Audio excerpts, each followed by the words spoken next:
Chapter 10C. I have to go inside and do a live. But I'd love to finish this book, but I don't think I'm going to finish it. But do a little more at chapter 10. It's getting so exciting. I think there's only 11 chapters, so okay. Go up your driveway, she instructed. I drove slowly, still hoping somebody else would come along and read something strange in the situation. Call the police. I turned in when she told me to, only to reverse and back out into the road again, this time pointed south. We've already turned into your driveway twice, so that ought to account for our tracks, Margaret said. With snow falling, it'll be hard to read the tracks anyway. I wondered what Martin had thought. If I'd come back. Now this woman was keeping me from getting her help for him and Carl too. I remember Rory's empty eyes and the pool of blood his head had laid in. But Rory was beyond my help, my human existence, and I had no more grief for him. My sense of urgency vied with my terrible rage for supremacy in the limited emotional room I had to spare. I tugged at my ear on my left side away from Margaret. My earrings slid out, the back rolled down my collar into my shirt. A small earring, just a little gold knot design, went down in the deep crack of the seat. Some policeman would find it. Nail Margaret Granbury, I hoped, most devotedly. Why would they nail her?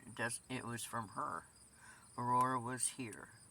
I pressed my fingers to the wheel, steering column, the seat adjuster, the window, as unobtrusively as possible, hoping she'd overlook the print when she wiped down the truck.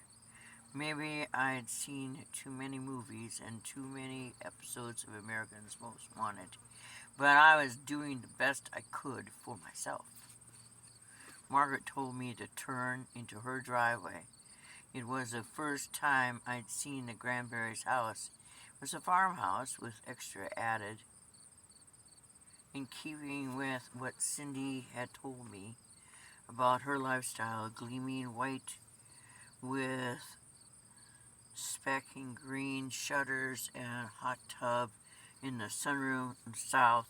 It was a farming deluxe. Luke came running out the front door. We lurched to a stop, his face twisted with anxiety.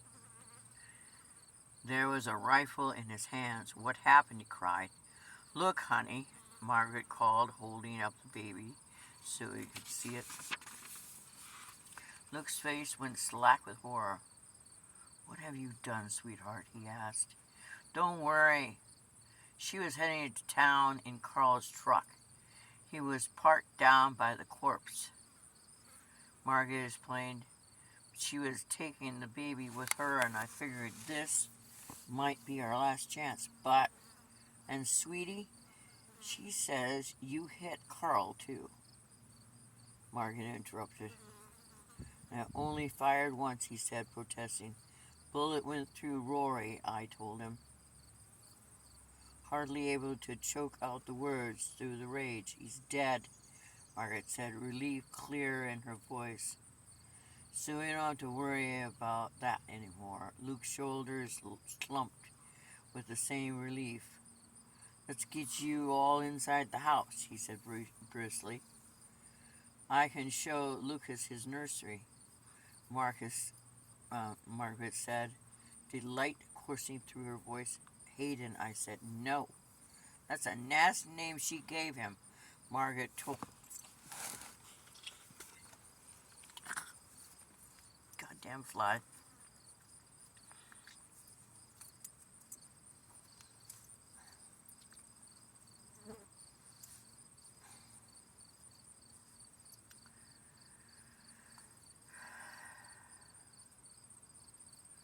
Tension was rude down on baby. I risked a glance at Luke. He too was looking at Hayden.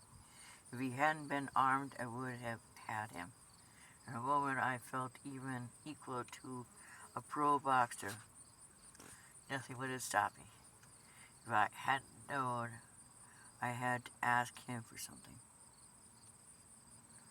You'd call an ambulance and send it to the farm, I said, sounding as reasonable as I could, considering I was in a frenzy. Why? Rory's dead.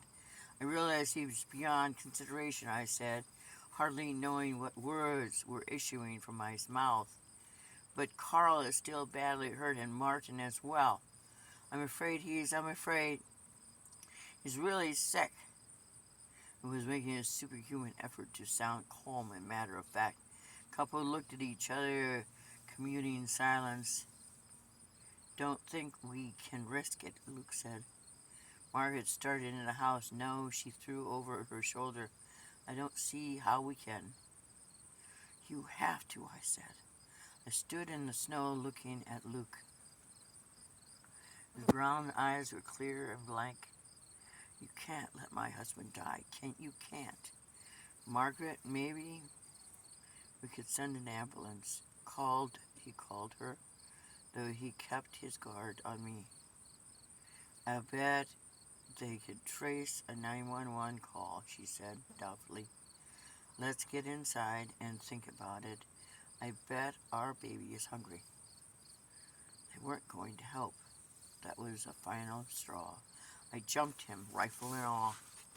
I woke up on the floor, a cold concrete floor. It was in a windowless room lit by a bulb hanging from a cord in the middle of a ceiling. My mouth was dry as cotton. My head hurt like hell. I tried to lift it, and effort let me shaken and nauseated. I satisfied myself with just shifting my eyes around. I thought of all the books I'd read, and all the mysteries. Spencer would have ended up this way. Neither would Kinsey Milhone, or Henry O, or Stephanie Plum. Well, yeah, maybe Stephanie Plum. Hey, I found the source of the voice. The young woman, dark-haired, was sitting on a straight-back chair against the wall. Aunt Ro, are you all right? I hadn't realized I'd been sure Regina was dead until I saw her sitting there alive and well. But it wasn't possible for me to feel more shocked than I already did. I just accepted our niece's present was no more than a dull surprise. Regina, I whispered. Yeah, it's me, she said cheerfully. Hey, how are you feeling? And how's the baby? I've been going nuts down here. Where is here? Regina thought that one over for a second. Oh, you mean, where are we now? Yes, I said.